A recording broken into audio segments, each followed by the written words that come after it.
My name is Elena, and the night everything fell apart started with a phone call I never should have answered. It was my younger sister, Melissa, crying so hard she could barely breathe. I need the money, Elena. Mom left it for both of us. My wedding is in 3 months, please. Don't do this to me. That was the moment I realized something terrifying. My own sister was willing to tear our family apart for her dream wedding. And not just any wedding, a $75,000 Napa Valley show that she wanted everyone to know was perfect. Before I go deeper into how everything spiraled and how she eventually tried to sue me, hit the like button and subscribe if you want more real life stories like this. Okay, let me take you back. Mom passed away 10 months ago. It still feels unreal saying that. She was our anchor, the one person who kept me and Melissa from killing each other growing up. But even Mom used to laugh about how different we were. Melissa was the princess, the girl who got the new clothes, the new shoes, the attention. I was the responsible one, the one who worked 2 jobs in college while she blew through every allowance Mom gave her. When Mom died, she left us her small house and her savings account. The will said her assets should be split fairly, but it didn't define what fairly meant. Dad left when we were kids, so it was just us. I thought we'd handle it like adults. I was wrong. At first, Melissa pretended everything was fine. She hugged me at the lawyer's office. She told me she wanted to do this together, but the moment she got engaged to Jason, a guy she had only known 6 months, everything changed. She announced her dream wedding on Instagram before she even asked me if I could help, before she talked to anyone, before she had any plan. Suddenly, all her posts were like, manifesting my perfect Napa wedding with pictures of vineyards and $10,000 bridal gowns. I ignored it. I thought she was just excited. But then she called me one morning and said, I talked to a planner. The total is $75,000. Mom's inheritance can cover at least half. I nearly dropped my coffee. Half? Melissa, that's not what Mom's savings were for. That money was supposed to go toward the house repairs, the medical bills. Elena, she cut me off. Mom wanted me to be happy. She knew weddings were important to me. I wanted to scream. Instead, I said, Mom wanted you to be responsible. She hung up. 2 days later, she showed up at my door with printed Pinterest boards and budget sheets, as if I'd magically changed my mind after seeing fancy floral arches and rented chandeliers. She climbed onto my kitchen stool like she owned the place. I figured it out, she said. I only need $40,000 from you. I'll cover the rest. I blinked hard. $40,000? Melissa, I don't even have that in cash. And even if I did, no. She started shaking her leg. A habit she had when she didn't get what she wanted. You have Mom's house. You're living in it rent-free. Sell something. Take a loan. I don't know. Figure it out. Something inside me snapped. Are you out of your mind? Mom's house needs repairs. The roof leaks every time it rains. So? She shrugged. People take loans every day. This is my wedding. It's the most important day of my life. Your wedding, I repeated slowly, is not my financial responsibility. She stormed out. I thought that was the end of it. I thought she'd calm down. I was wrong again. A week later, Jason called me. I barely knew the guy. He sounded rehearsed, like someone forced him to read from a script. Hey, Elena, I heard there's some tension. I just want you to know Melissa's really stressed. And it would mean a lot to us if you would honor your mom's intentions. My stomach turned. Jason, I said, with all due respect, you don't know anything about my mom. He tried to keep his voice calm, but there was an edge. We're family now. We should support each other. You're not married yet, I replied. He hung up without another word. That's when I realized how deep this was going. It wasn't just stress. It was entitlement. It was greed. A month passed. I focused on work. I started therapy. I tried to move on. Then something even worse happened. Melissa came over one night with a manila envelope. She tossed it on the table and crossed her arms. This, she said, is what you're doing to me. Inside were printed screenshots of her wedding budget, unpaid invoices, and messages from vendors asking for deposits. Melissa, I whispered, you didn't already hire these people. I had to, she screamed. The dates fill up fast. You made me look like a fool. The planner thinks I'm unstable. Jason's mom thinks I can't handle a wedding. I'm humiliated. And it's all because you won't help. I rubbed my face. You hired vendors with no money? She threw her hands up. You were supposed to give me the money. I never agreed to that. We argued for almost an hour until she finally said the one thing I will never forget. If you don't give me the inheritance money, I'll make sure you regret it. I'll take everything. Mom left us. Everything.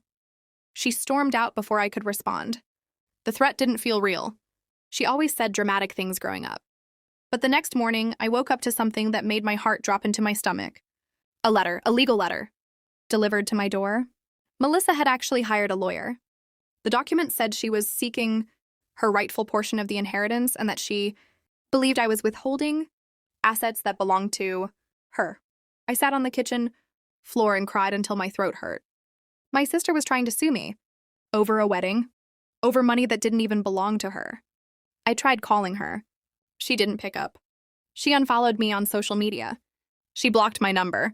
She even blocked me from her wedding page. The girl who once shared a bedroom with me, stole my clothes, cried on my shoulder after breakups, was treating me like an enemy. I hired a lawyer, a real one. I had no choice. When we met, she skimmed the papers and said, "She doesn't have a case, but she can make your life very, very difficult." And she did. For 2 months, Melissa dragged me through meetings, demands, negotiations. She told relatives I was trying to steal her future. She told Jason's family that I refused to honor Mom's dying wish, people whispered behind my back. Aunt Linda called me screaming. Cousins sent passive-aggressive texts. I was the villain in her story, and she played the victim perfectly. The worst part? The stress was eating me alive. I couldn't sleep. I lost weight. I cried almost every night. Therapy helped, but I still felt like I was drowning. And then it got even worse. One afternoon, my lawyer forwarded me a document Melissa had filed. But this wasn't about money. It was about Mom. Melissa claimed I had manipulated Mom in her final months and influenced her decisions. Unfairly, she was accusing me of elder coercion. My chest tightened. My hands went numb. I felt like I couldn't breathe. Melissa had just crossed a line there was no coming back from. Everything inside me turned cold. This was not about a wedding anymore. She wanted to destroy me. And for the first time in my life, I thought, if she wants war, I'll give her one. But then, right when I decided to fight back, something happened that shook everything. Something I never expected to see. Something that changed the entire story. It happened at the courthouse. Melissa wasn't alone. She was standing with someone I recognized instantly. Someone who should have never, ever been involved. And the moment I realized who that person was, my entire world flipped upside down. Where Olivia discovers her sister. Emily has filed legal papers to sue her for financial obstruction after Olivia refused to give her half of their mother's inheritance for a $75,000 Napa wedding. I continue the flow as if you ended. Part 1 with Olivia opening the front door to find a process server handing her the lawsuit papers. Part 2, 10 minutes, 2,500 words, no blank lines. When the door shut behind the process server, I just stood there, holding that packet like it was burning through my fingers. My own sister, Emily, suing me for interference with marital financial planning. I remember whispering out loud, "You're out of your mind," even though no one was there. That night, I barely slept. I kept picturing my mom, the way she used to rub her temples whenever Emily would start demanding something. My mom once said, "Emily loves luxury, but she doesn't understand the cost of it." I guess she was right. The next morning, I drove straight to my attorney's office, still in the clothes I slept in.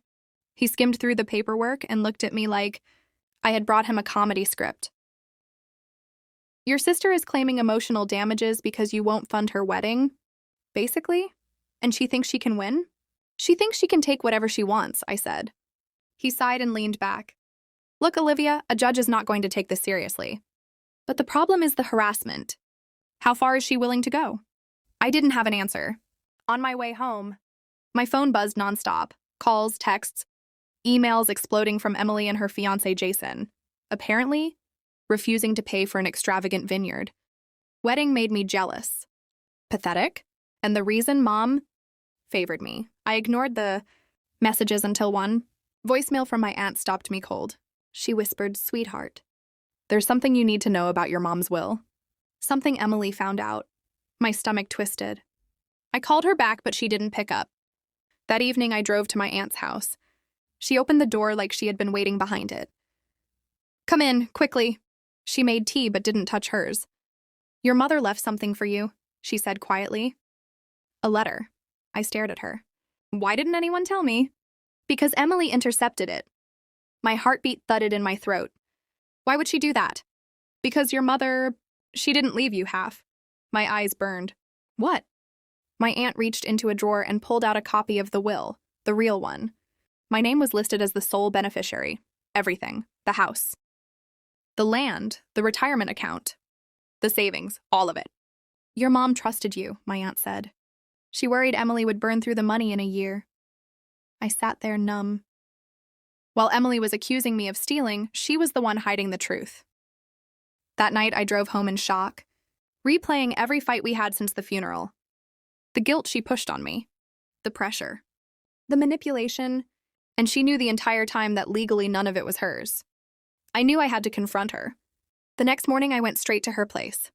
When she opened the door, she smirked. "Oh, look. The greedy sister has arrived. Where's Mom's letter?" She froze. "What letter?" "The one she wrote me that you took." Her eyes flickered. "Just enough." I pushed inside. "You knew Mom left everything to me," I said. "And you hid it." Emily's face twisted. "You don't deserve it." Jason stepped forward from the kitchen like he had been listening. "You always acted better than her," he snapped. "You don't even have kids or a fiancé. You don't need that money." The way he said need made something snap inside me. I pulled out the real will and put it on the table. Emily grabbed it like she could rip the truth apart with her hands. "This is fake," she sputtered. "I talked to Mom's lawyer," I said. "He has the original copy." Emily's voice shook. "She promised me half. She said when I got married, she'd help me. She said she'd help." I replied, "Not fund a luxury vacation with a cake. And she sure as hell didn't say she'd take it away from me." Emily stepped closer, her voice cracking. "You were always her favorite." "She trusted me because I didn't use her," I said. "You treated her like an ATM." Emily's eyes filled with tears, but her jaw stayed hard.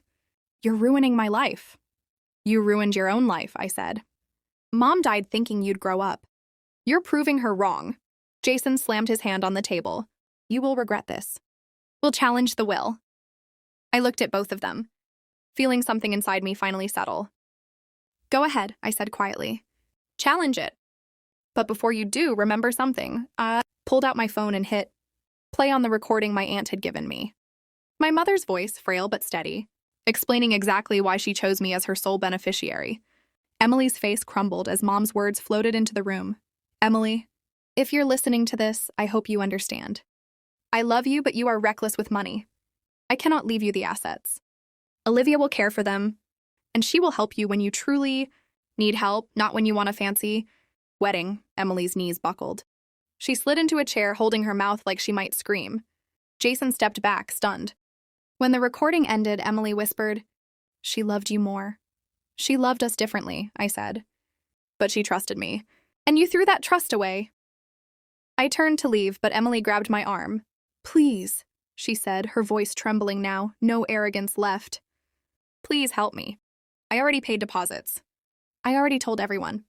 I can't cancel the wedding." "Why not?" "Because Jason's family will think I'm a failure." "You're suing your own sister," I said. "That already makes you a failure." But as I looked at her, my sister, panicking under her own lies, I realized something. Revenge didn't always look like destruction. Sometimes it looked like letting someone fall because they built their life on a cliff with no ground beneath it. "Emily," I said, "I'm not paying for your wedding. I'm not giving you the inheritance. I'm not being manipulated anymore." She started crying hard, tears soaking her face. "I'll lose everything," she whispered. "You did this to yourself," I said gently. "I'm done fixing it." I walked out. 3 weeks later, my lawyer called me. "Your sister withdrew the lawsuit. Why?" "No money, no case." And her fiancé ended the engagement. Apparently, his family refused to fund the wedding, and he didn't want to start a marriage with debt. I sat there silent, letting it sink in. Emily's dream wedding collapsed because it was built on entitlement. Later that night, Emily came to my house. No makeup, no attitude. Just swollen eyes and shaking hands. I'm sorry, she whispered. I don't expect forgiveness. I didn't know Mom said all that. I watched her for a long moment. You hurt me, I said. You lied to me. You tried to take what Mom trusted me with. I know, she said. And I'll spend years fixing that. Something in her sounded honest. For the first time in forever. I didn't hug her. I didn't invite her in. But I didn't shut the door either. We can rebuild, I said slowly. But it won't be fast. She nodded, crying again. I miss Mom, she said. For the first time, I didn't feel angry. I felt sad. Because underneath everything, she was just a scared girl who never learned how to stand without leaning on someone else. And maybe that was the emotional truth my mom understood better than any of us. As Emily walked away, I whispered to myself, Mom was right. And for once, that didn't hurt. It brought me peace. If you want more real-life, emotional, shocking stories like this, don't forget to like, subscribe, and turn on notifications.